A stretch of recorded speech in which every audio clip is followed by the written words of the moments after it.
So, what we're going to talk about is Doppler physics, a little bit of Doppler physics, a little bit of Doppler intrigue, a little bit of Doppler caveats. Hopefully, you guys learned something here. I'm the same person I was a bit ago. Do I have a mic here? I like to walk around. Hello?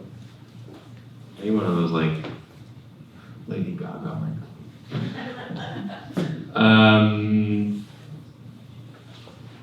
So we're going to talk about Doppler theory, and I want to focus on flow. I don't think I've got a USB to plug in this thing. Anyway, so I'll stand here. So, same conflict. This is a big conflict of interest because my device is a Doppler device, so don't believe anything I say.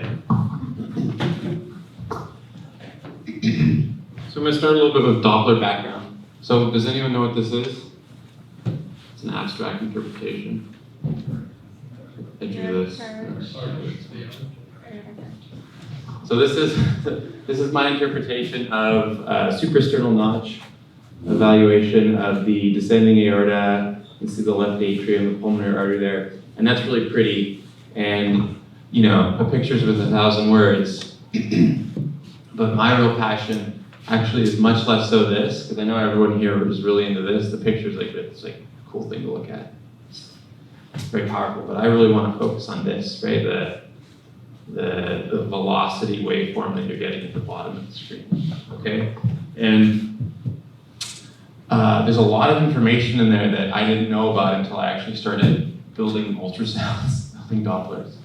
And so that's what I want to talk about. So I'm going to start off very briefly with the Doppler equation, with which I'm sure you're all familiar. So the classic example is, right, an ambulance is roaring up the street, and there's a siren, and the ambulance driver is in the ambulance, and that ambulance driver hears the frequency of that siren. That's all the frequency that that driver hears, right? So for the whole way up First Avenue in Manhattan, or wherever you are, the driver hears that frequency. But the observer on the side of First Avenue, as the ambulance approaches, hears change in the frequency, and the frequency goes up, the pitch goes up. We've all heard it, right?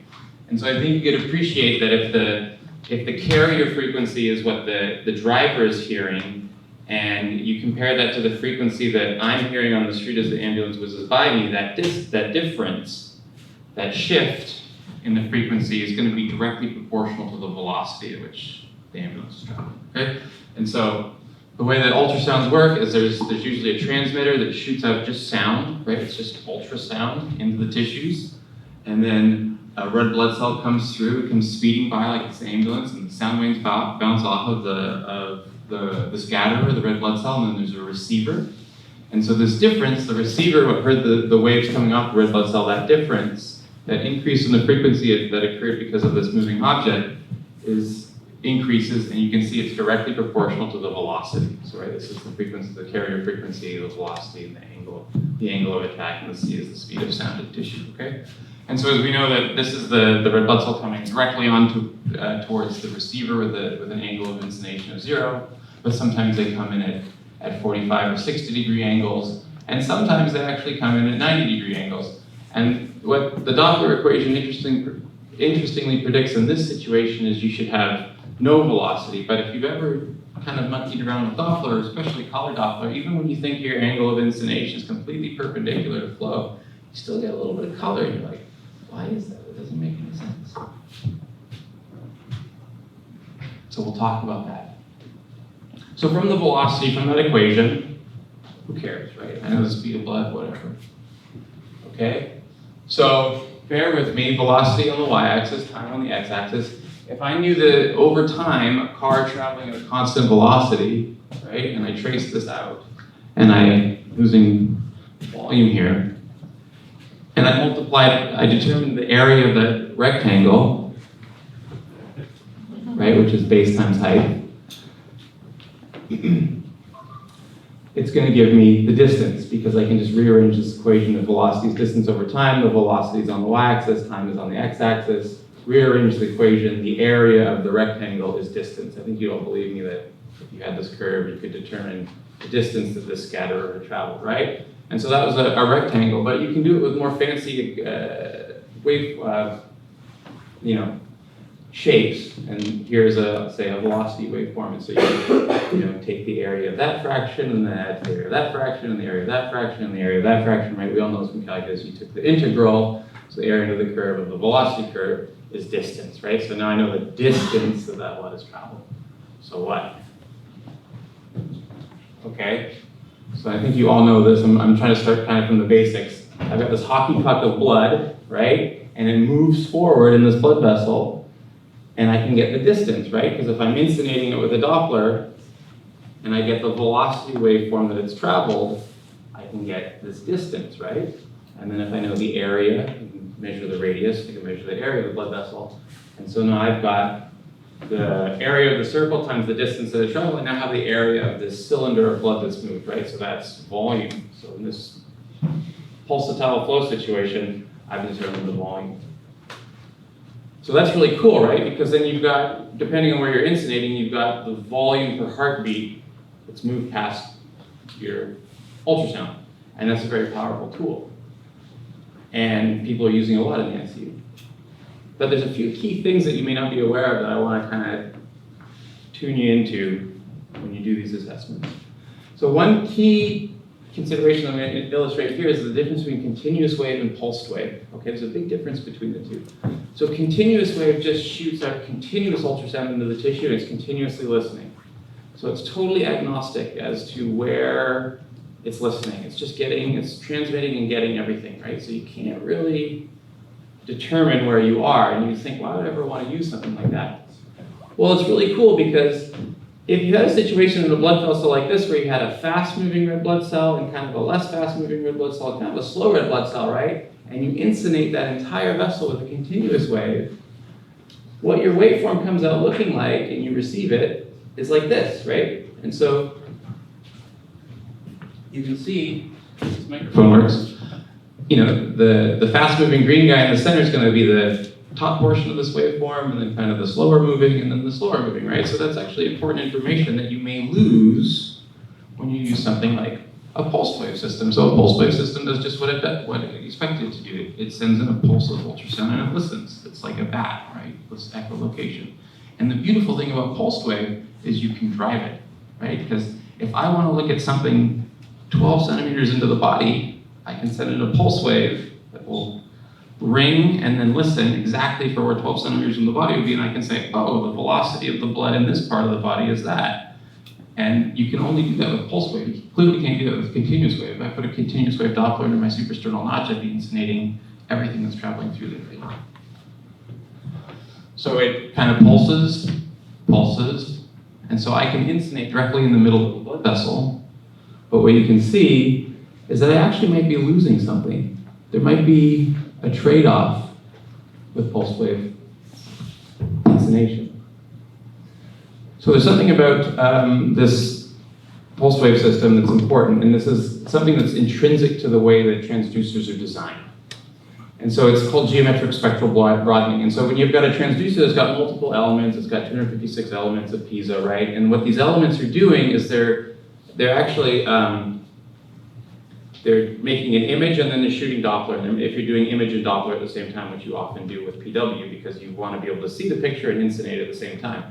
And so what I say is this is, what I've said before is the way that these systems work is it's like the John Oliver theory of the Olsen twins. Does anyone watch John Oliver?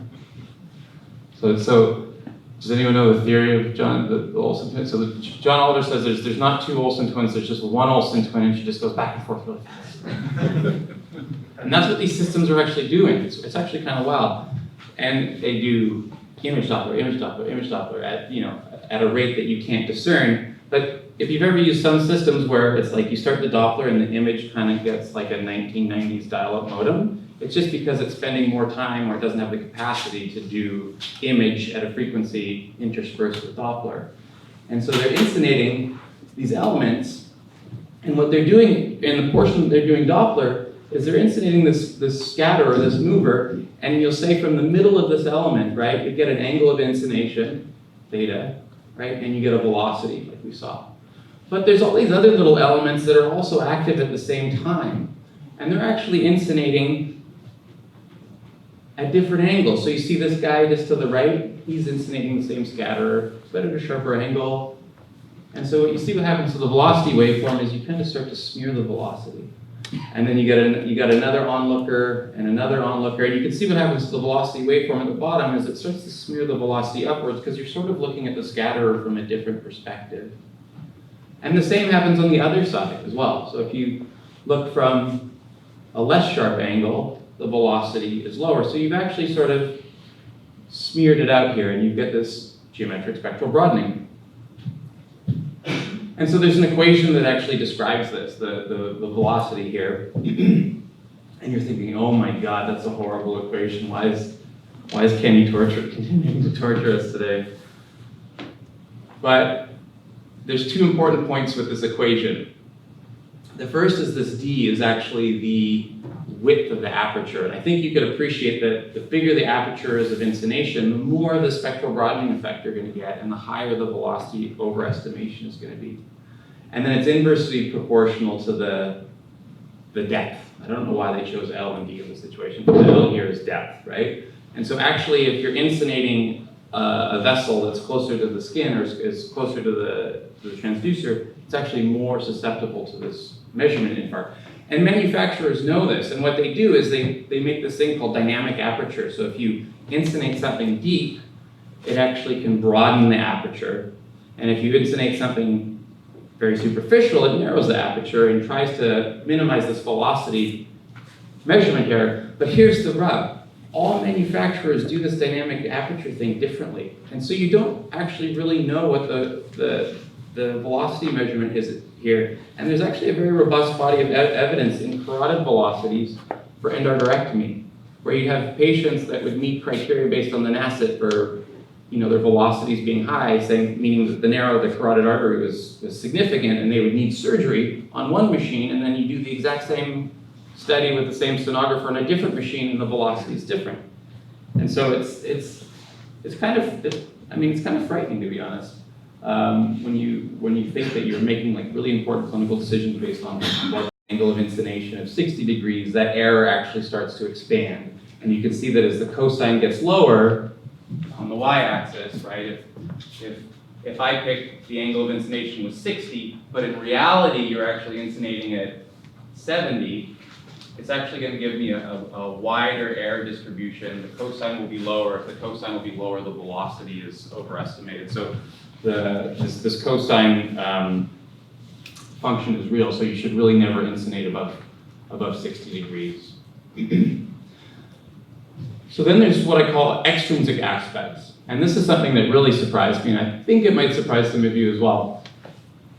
So what's the assumption here? We walked through the hockey puck, right?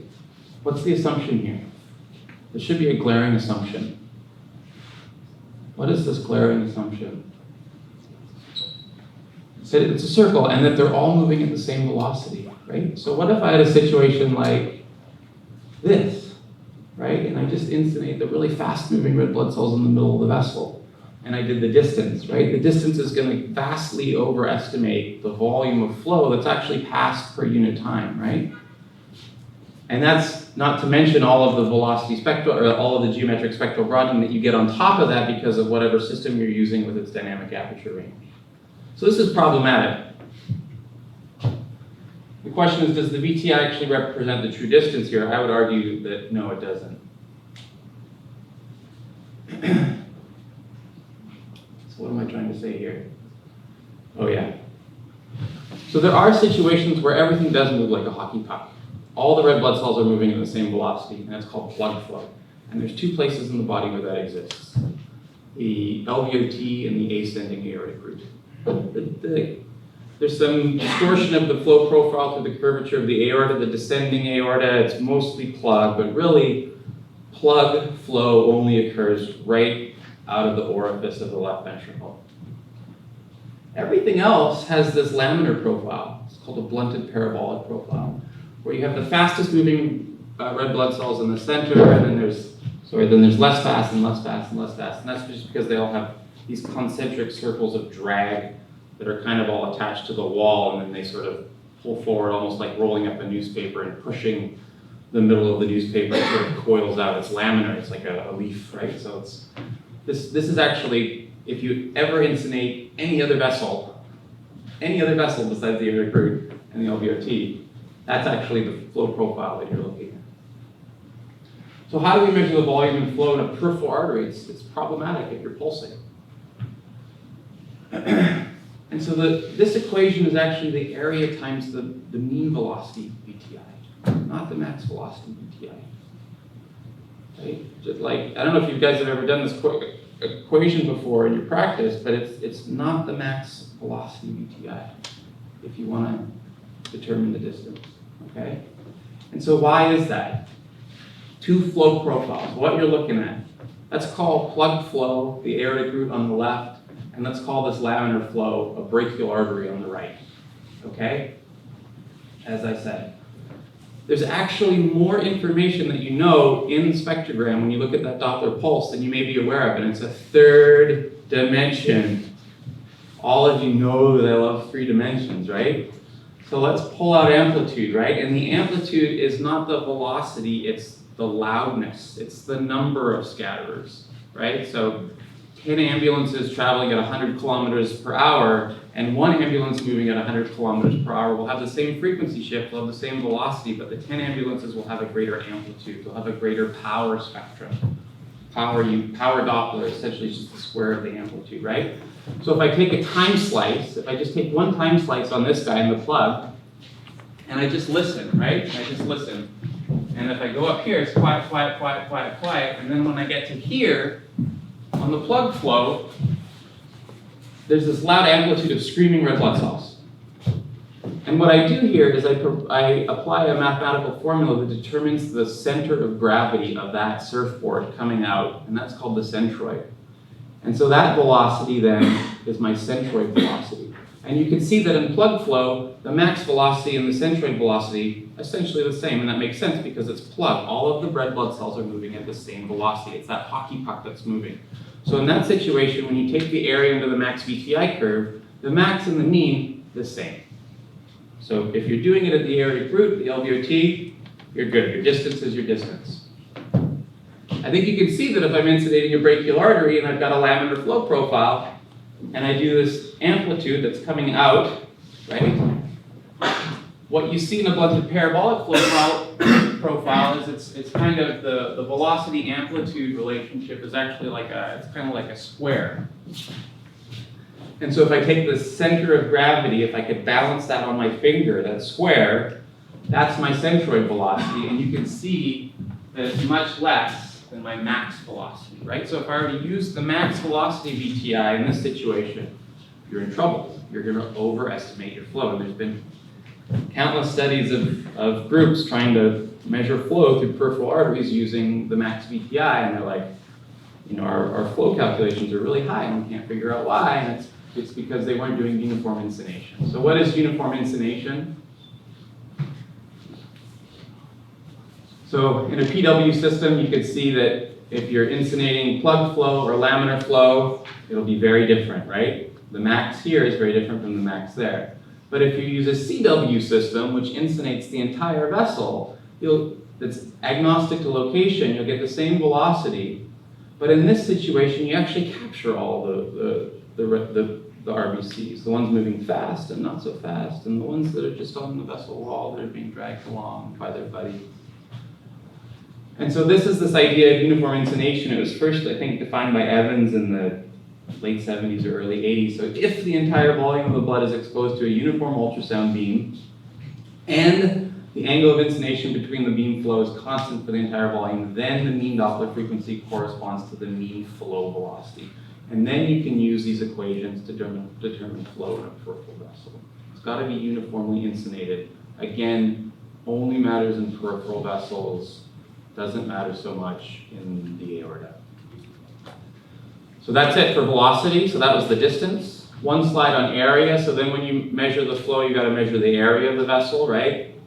So this is a cool graph. So this is a vessel diameter, 1 millimeter, 9 millimeters, and then the flow error on the x-axis. And so let's say it's a 6 millimeter peripheral vessel, and your diameter area, when you measure it, you freeze it, and you take and you measure the diameter, which you do. If you're off by 1.5, your flow error is actually amplified because that's pi r squared, so your flow error is bonkers, right? If you're off by only a millimeter in your measurement, your flow error is 30%, right? Which is terrible. You can't make a clinical decision based on that. And even if you're off by half a millimeter in your diameter, if it's a 6 millimeter peripheral artery, your flow error is 15%, which is not, there's too much variability clinically there. And 0.2, you get close to kind of plus or minus 10%. So, the take-home message is the smaller the vessel that you're measuring, the greater the flow error is amplified by how inadequate your measurement is. And it's not because you're not a good sonographer, it's hard. It's hard to get within plus or minus 1 millimeter. And part of it's dependent on the inherent properties of the ultrasound system and the image quality. So it's just hard. So in review, flow is area times V mean. V mean in plug flow is very different from V mean in peripheral flow. There's inherent variability at high angles of incination because of the cosine function. There's inherent variability with linear array transducers because of the geometric spectral broadening and the width of the aperture. There's velocity profiles, post-sampling issues if you're sampling a peripheral versus a central artery. And then when you're measuring the error, small errors in measurement leads to large errors in flow. And it does also assumes a constant circular shape, which is pretty fair in arteries, but all bets are off if you're trying to measure flow in veins. Yeah, that's it.